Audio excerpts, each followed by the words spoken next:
धातुविद्या video number 4। তো আগের video অবধি আমরা মোটামুটি জানতে পেরেছি যে একটা ধাতুবিদ্যা টোটাল প্রসেসে টোটাল 4টে স্টেপ আছে। প্রথম স্টেপ হচ্ছে চূর্ণীকরণ, অর্থাৎ আকরিককে আমি বার করলাম, বার করে চূর্ণ বিচূর্ণ করলাম। সেকেন্ড স্টেপ হচ্ছে তাকে আমি গাঢ় করলাম, গাঢ়ীকরণ। থার্ড স্টেপ হচ্ছে অশুদ্ধ মানে গাঢ়ীকৃত আকরিক থেকে অশুদ্ধ ধাতুকে নিষ্কাশন। এবং ফোর্থ স্টেপ হচ্ছে অশুদ্ধ ধাতু থেকে বিশুদ্ধ ধাতু বের করা মানে পরিশোধন। এই 4টে স্টেপে পুরোটা ব্যালেন্স হয়ে দাঁড়িয়ে আছে। তো এই 4টে স্টেপের মধ্যে আমরা মোটামুটি যে কটা ধাতুকে নিয়ে আমরা কাজ করি, অর্থাৎ অ্যালুমিনিয়াম, কপার, আয়রন এবং জিঙ্ক, এই 4টে ধাতু আমরা ধাতুবিদ্যায় মূলত বের করে থাকি।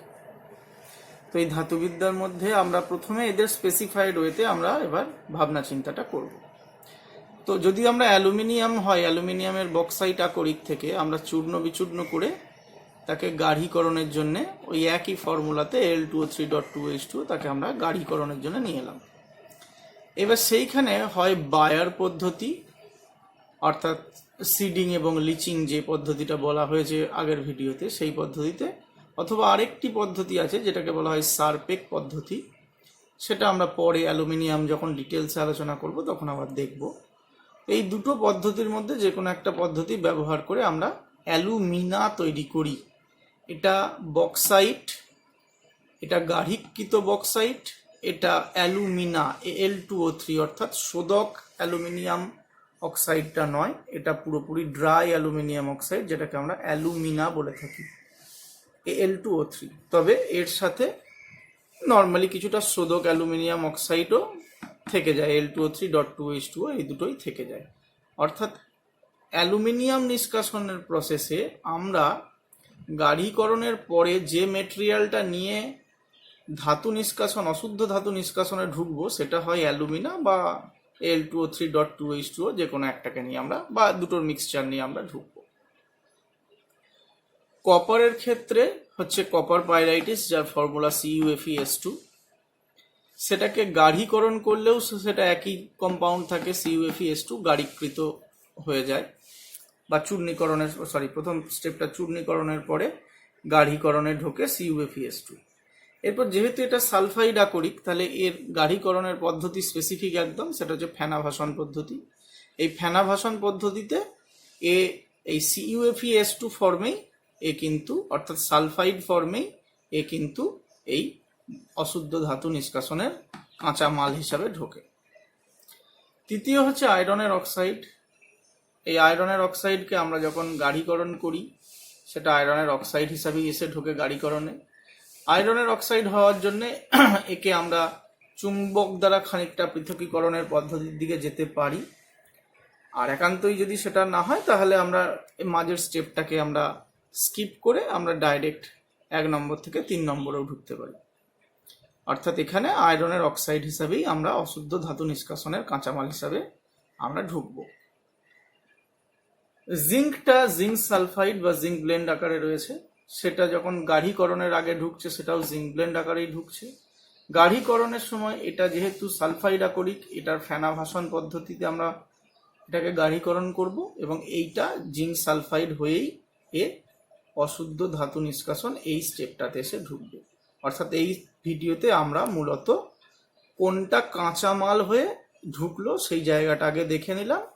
এইবার হচ্ছে 3 নম্বর স্টেপটা আমরা ডিটেলিং করব, যে অশুদ্ধ ধাতু কিভাবে আমরা বের করব তার যৌগিক পদার্থ থেকে। অর্থাৎ যৌগিক পদার্থগুলো বিভিন্ন রকমের হতে পারে, যেমন অ্যালুমিনিয়ামের ক্ষেত্রে তার ফর্মুলা অক্সাইড আকারে, কপারের ক্ষেত্রে সেটা সালফাইড আকারে আসছে, আয়রনের ক্ষেত্রে সেটা অক্সাইড আকারে আসছে, জিঙ্কের ক্ষেত্রে সেটা সালফাইড আকারে আসছে, অন্য কিছু পদার্থ ক্ষেত্রে সেটা কার্বনেট আকারে আসতে পারে। তাহলে সেই সমস্ত যৌগিক পদার্থ থেকে কিভাবে আমরা ধাতুকে নিষ্কাশন করব, সেইটাই হচ্ছে আসল, অর্থাৎ এই যে অশুদ্ধ ধাতু নিষ্কাশন যৌগিক পদার্থ থেকে, এইটাই অ্যাকচুয়ালি কেমিস্ট্রির মূল অ্যাপ্লিকেশনের পার্ট এই গোটা চ্যাপ্টারের মধ্যে। বাকিগুলোতে সামান্য সামান্য কেমিস্ট্রির অ্যাপ্লিকেশন রয়েছে, কিন্তু এইটাতেই হচ্ছে মূলত অ্যাপ্লিকেশনের পার্ট রয়েছে। ঠিক আছে, এইটাকে আমরা এবার ডিটেলসে পড়বো। 4 নম্বর স্টেপটা তো আমরা পরে পড়বো, এখন না, আগে এই স্টেপটা আমরা ভেঙে ভেঙে পড়ব। তো আমরা গাড়িকরণের পরে, গাড়িকরণটা সেকেন্ড স্টেপ ছিল, 3 নম্বর স্টেপে আমরা ঢুকছি, মানে গাড়িকৃত আকরিককে নিয়ে কাঁচামাল হিসাবে আমরা ঢুকছি। কি করার জন্যে? অশুদ্ধ ধাতু বের করার জন্যে। কি করতে হবে আমাকে? আমরা অলরেডি দেখেছি যে গাড়িকৃত আকরিকের বিভিন্ন কেমিক্যাল ফর্মুলা হচ্ছে, অর্থাৎ অ্যালুমিনিয়ামের ক্ষেত্রে সেটা Al2O3 অক্সাইড আকারে, আয়রনের ক্ষেত্রে Fe2O3 সেটাও অক্সাইড আকারে, কপারের ক্ষেত্রে সেটা সালফাইড আকারে, জিঙ্কের ক্ষেত্রে সেটা সালফাইড আকারে, অন্য কোনো ধাতুর ক্ষেত্রে সেটা কার্বনেট আকারে হতে পারে। এই সব কিছু আকরিক থেকে, এগুলো মূলত একটা মানে জেনারেল ফর্মুলা দেয়া আছে। এম মানে মেটাল, OH2 মানে এটা হাইড্রোক্সাইড আকারে হতে পারে, শোধক অক্সাইড আকারে হতে পারে, কার্বনেট আকারে হতে পারে, মেটাল MS মানে মেটাল সালফাইড আকারে হতে পারে, M2O3.XH2 মানে শোধক অক্সাইড আকারে হতে পারে। এই সব কটা থেকেই একটা স্টেপ আমরা করব, তাদেরকে হয় জারিত করব, যেখানে যেখানে দরকার জারিত করার সেখানে সেখানে জারিত করে এগুলোকে সব ধাতব অক্সাইডে কনভার্ট করব। তাহলে কাদের কাদের ক্ষেত্রে জারিত হওয়াটা দরকার? যেমন ধরো মেটালিক সালফাইড আছে, সেই মেটালিক সালফাইডের কিন্তু জারণ হওয়াটা এসেন্সিয়াল। কিন্তু মেটালিক অক্সাইড থেকে মেটালিক অক্সাইড তৈরি করার জন্য আর কোনো জারণের দরকার নেই, তাহলে সেই জায়গাটাতে আর জারণের চিহ্নটা, এটা তো ও দিয়ে ব্র্যাকেট দেওয়াটা জারণের চিহ্ন তোমরা জানো, তো এখানে আর জারণের চিহ্ন দেয়া নেই, শুধু জলটাকে তাড়িয়ে দেওয়ার বন্দোবস্ত হয়েছে, তাই একটা হিটের চিহ্ন দেওয়া আছে, ডেল্টা সাইন দেওয়া আছে। তাহলে মূলত সালফাইড আকরিক যদি থাকে, সালফাইড আকরিককে আমরা জারিত করে অক্সাইডে রূপান্তরিত করব। তা অক্সাইডে কেন রূপান্তরিত করব? কারণ এই অক্সাইডগুলোকে পরবর্তী ক্ষেত্রে আমরা আমাদের কাছে থাকা খুব চিপ, কম দামি এবং খুব ভালো একটা বিজারক পদার্থ রয়েছে, যেটার নাম হচ্ছে কার্বন। কম দামি এই কার্বন দ্বারা এই অক্সাইডকে আমরা যদি বিজারণ করে দিই, তাহলে আমরা ধাতুকে পাবো, আর তার সঙ্গে কার্বন ডাইঅক্সাইড গ্যাস হয়ে বেরিয়ে যাবে। অর্থাৎ টোটাল অবিশুদ্ধ ধাতুর পদ্ধতি বের করার পদ্ধতি হচ্ছে গাড়িকৃত আকরিক নাও, তাকে জারিত করে ধাতব অক্সাইড তৈরি করো, আবার বিজারিত করে সেখান থেকে ধাতু এবং কার্বন ডাইঅক্সাইড করে দাও। এটা হচ্ছে মূল ঘটনা। তো যদি গাড়িকৃত আকরিক অলরেডি অক্সাইড হয়েই থাকে, তাহলে তাকে আর অক্সাইডে নিয়ে যাওয়ার দরকার নেই, তাহলে আমার তো গাড়িকৃত আকরিকটাই এখানে ঢুকে গেছে, তাকে জাস্ট বিজারণ করলেই আমার কাজ শেষ হয়ে যাবে। এটাই হচ্ছে মেন গল্প। তো এই অক্সাইডে রূপান্তরিত করাটাকে বলা হচ্ছে ডি ইলেকট্রনেশন, কারণ তোমরা জানো যে ইলেকট্রনীয় তত্ত্ব অনুসারে জারণ মানে হচ্ছে ইলেকট্রন বেরিয়ে যাওয়া, আর বিজারণ মানে হচ্ছে ইলেকট্রন ঢুকে যাওয়া। তাই ইলেকট্রনেশন ঘটনাটা মানে হচ্ছে ইলেকট্রনের অনুপ্রবেশ, তাই এই বিজারণ ঘটনাটাকে ইলেকট্রনেশন বলেও চালানো হচ্ছে, এবং ঠিক তার অপোজিট কথা হচ্ছে ডি ইলেকট্রনেশন মানে জারণ। এবার কথার কথা হচ্ছে যে আমরা জারণের জন্য কি শুধুমাত্র কার্বনকেই ব্যবহার করি? না, কার্বনকে ব্যবহার করলে একটা সুবিধা আছে, কার্বন থেকে কিছু কিছু ক্ষেত্রে কার্বন মোনো অক্সাইড তৈরি হয়, যেটাও পরবর্তী ক্ষেত্রে নিজে বিজারকের ভূমিকা পালন করতে পারে। অর্থাৎ কার্বন দিয়ে বিজারণ করার একটা বিরাট সুবিধা হচ্ছে, বেশিরভাগ ক্ষেত্রে কার্বন একা বিজারিত করে না, এক স্টেপ কার্বন নিজে বিজারিত করে, আর এক স্টেপ কার্বন মনোক্সাইড যেটা নতুন করে তৈরি হয়েছে বিক্রিয়াতে সে বিজারিত করে। তার মানে দিলাম একজন, কাজ দুজনের হয়ে যাচ্ছে। এর ফলশ্রুতিতে আমার কার্বনের পরিমাণটাও কম লাগে, আর এমনিতেও কয়লা মোটামুটি আমাদের কাছে বিজারক পদার্থ হিসাবে অনেকটা চিপ মেটেরিয়াল হিসাবে স্বীকৃত। এছাড়া আমরা কিছু তীব্র তড়িৎ-ধনাত্মক ধাতু যেমন অ্যালুমিনিয়ামকেও আমরা ব্যবহার করতে পারি। বিশেষ কিছু ক্ষেত্রে, কপার টপারের ক্ষেত্রে কোনো বিজারকেরই দরকার পড়ে না, সেখানে একটা বিশেষ ঘটনা ঘটে, সেটা আমরা পরে দেখব। সেটাকে বলা হচ্ছে শত বিজারণ, মানে নিজে নিজেই হিট করলেই বিজারিত হয়ে যাচ্ছে, এমনই কেমিক্যাল কম্পোজিশন তৈরি হচ্ছে যেখানে আমার মিনিমাম কার্বনটাকেও আর দিতে হচ্ছে না, অর্থাৎ আরও কম পয়সাতে আমার কাজ মিটে যাচ্ছে। সেই জন্যে আমরা একটা প্রথমে জেনারেল ভাবে দেখতে হবে সবাইকার, তারপরে প্রত্যেকটা ধাতুর জন্য আলাদা আলাদাভাবে প্রসেসটাকে বুঝতে হবে। তাহলে মেন প্রসেস হিসেবে দাঁড়ালো এরকম, গাঢ়িকৃত আকরিকের মধ্যে মেটাল কার্বনেট, মেটাল সালফাইড বা মেটাল অক্সাইড থাকে। যাদের ক্ষেত্রে অক্সাইড নেই তাদের ক্ষেত্রে আমি এটাকে জারিত করে মেটাল অক্সাইডে পরিণত করব, এবং মেটাল অক্সাইডকে হয় কার্বন বা অ্যালুমিনিয়াম দ্বারা বিজারিত করে অবিশুদ্ধ ধাতুতে পরিণত করব। এবার এই বিজারক হিসাবে মূলত কার্বন এবং কার্বন মনোক্সাইড ব্যবহার হয়, কিছু কিছু ক্ষেত্রে অ্যালুমিনিয়াম ব্যবহার হয়, আবার কিছু কিছু ক্ষেত্রে এটা শত বিজারণের মাধ্যমেও, মানে নিজে নিজেই কার্বন বা অ্যালুমিনিয়ামের উপস্থিতি ছাড়াই কেমিক্যাল কম্পাউন্ডগুলো ভেঙে গিয়ে ধাতু তৈরি করে, যেটা আরও চিপ পদ্ধতিতে হয়ে যায়, আরও কম পয়সায় আমার হয়ে যায়। যেটুকু খরচা বিজারকের জন্য হচ্ছিল সেটুকু আর দরকার লাগে না। এই মেটাল সালফাইড বা মেটাল অক্সাইড বা মেটাল কার্বনেট বা মেটাল হাইড্রোক্সাইড, এই ধরনের কম্পাউন্ড থেকে মেটাল অক্সাইড তৈরি হওয়ার দুটো পদ্ধতি আমাদের কাছে ভেরি ভেরি ইম্পর্টেন্টলি কাজ করে। একটার নাম হচ্ছে ভস্মীকরণ, আর একটার নাম হচ্ছে তাপ জারণ। কোনটা কি আমরা ডিটেলসে পড়ব, অর্থাৎ এখন আমরা পড়তে চলেছি যে গাঢ়িকৃত আকরিককে ধাতব অক্সাইডে কনভার্ট করার দুটো বিশেষ পদ্ধতি রয়েছে, ভস্মীকরণ, তাপজারণ। কোনটা কিরকম কন্ডিশনে ব্যবহার করা হয়, কোনটা কোন যৌগিক পদার্থের ক্ষেত্রে মূলত ব্যবহার করা হয়, আর কোনটা কম তাপমাত্রা কোনটা বেশি তাপমাত্রা তৈরিতে ব্যবহার করা হয়, সেইটা আমরা দেখে নেব। তো এখন আমরা মোটামুটি কতগুলো উদাহরণ নিয়ে আলোচনা করব, দিয়ে তারপরে জেনারেলাইজেশন করব। দেখো, অ্যালুমিনিয়ামের অক্সাইড Al2O3, এটা যদি বাই চান্স শোধক মানে গাঢ়িকৃত আকরিক হওয়ার পরে, বক্সাইড থেকে গাঢ়িকৃত আকরিক হওয়ার পরে এটা অ্যালুমিনা তৈরি হয়ে যায়, অর্থাৎ নর্মালি Al2O3 থাকে। কিন্তু যদি তার সঙ্গে Al2O3.2H2 কিছুটা থেকে যায়, মানে কিছুটা জল তার মধ্যে যদি থেকে যায়, তাহলে সেই জলটাকে আমাকে তাড়াতে হবে, অর্থাৎ মেটাল অক্সাইড করতে গেলে জলটাকে আমাকে তাড়াতে হচ্ছে, তাহলে সেই জায়গায় আমাকে কিন্তু হিট করতে হবে। এই সব কটা প্রসেসেই হিট করতে হচ্ছে।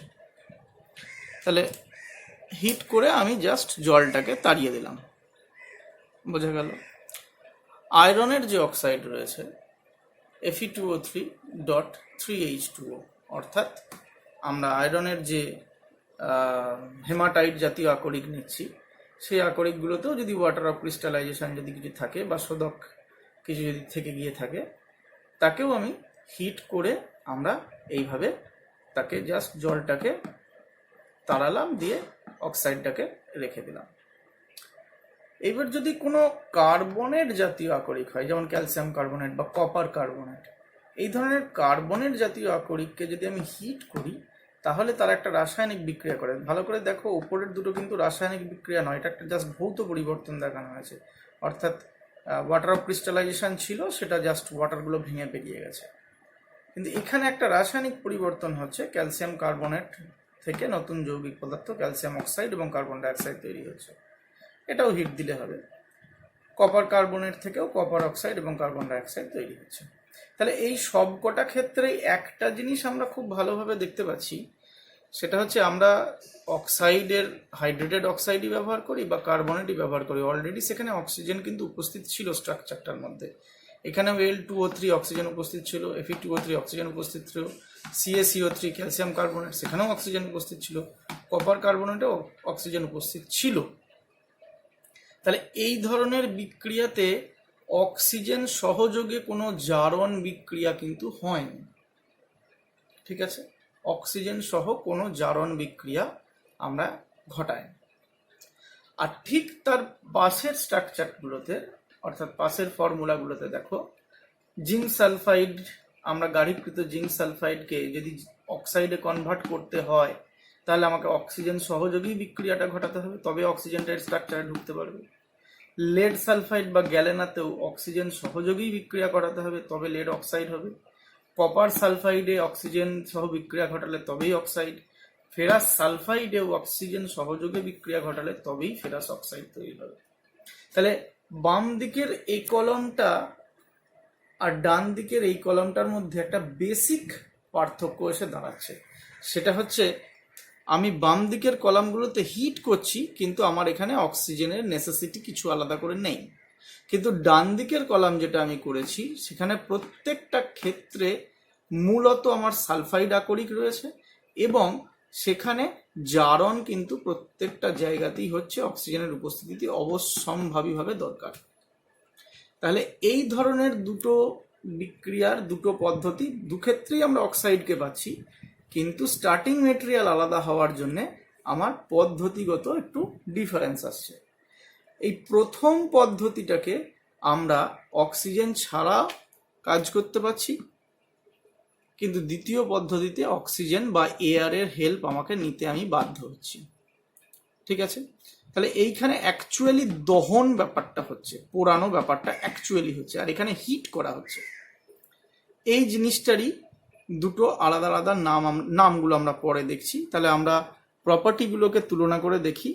মেন দুটো ডিফারেন্স এই দুটো জিনিসের মধ্যে আমরা পেলাম যে এটাতে বায়ুর অনুপস্থিতিতে হচ্ছে, মানে বায়ু আমার দরকার নাও পড়ছে না, তাই বায়ুর অনুপস্থিতি হলেও কোনো প্রবলেম নেই, বা বায়ুর পরিমাণ কম হলেও আমার কোনো প্রবলেম নেই, মানে এয়ার ফ্লো করার আমার কোনো দরকার নেই, নর্মালি হিট করব আর এই দিকের কলামের রিয়াকশানগুলো হওয়া পসিবিলিটি আসবে। কিন্তু ডান দিকের রিয়াকশানগুলো কিন্তু সম্পূর্ণ বায়ুর উপস্থিতিতে হবে, মানে আমাকে এয়ার ফ্লো বাইরে থেকে ঘটাতেই হবে, তা না হলে এই রিয়াকশানগুলো হবে না, ইনকমপ্লিট রিয়াকশান হয়ে যাবে। দ্বিতীয় ঘটনা, এখানে তুলনামূলকভাবে হিটটা আমার কম লাগছে, অর্থাৎ জাস্ট নর্মালি হিট করছি এখানটা, আর এখানে আমরা কিন্তু সম্পূর্ণভাবে পোড়াচ্ছি বা দহন করছি, তাই এখানে কিন্তু আমাকে বেশি হিট স্টার্টিংয়ে অলরেডি দিতে হচ্ছে। তাহলে এটা কম হিটে এই বিক্রিয়াটা হওয়ানো সম্ভব তুলনামূলকভাবে, এই দুটোর মধ্যে যদি তুলনা করি, আর এটাকে বেশি হিটে আমাদের তৈরি করতে হচ্ছে, এই ব্যাপারটা। তৃতীয় ব্যাপারটা, এই দুটো হচ্ছে মেন ডিফারেন্সের। এবার এদের মধ্যে সিমিলারিটিও অনেক, সিমিলারিটিগুলোই বেশি। সেটা হচ্ছে দু ক্ষেত্রেই আমরা আকরিকের গলনাঙ্কের চেয়ে কম তাপমাত্রায় কাজ করব।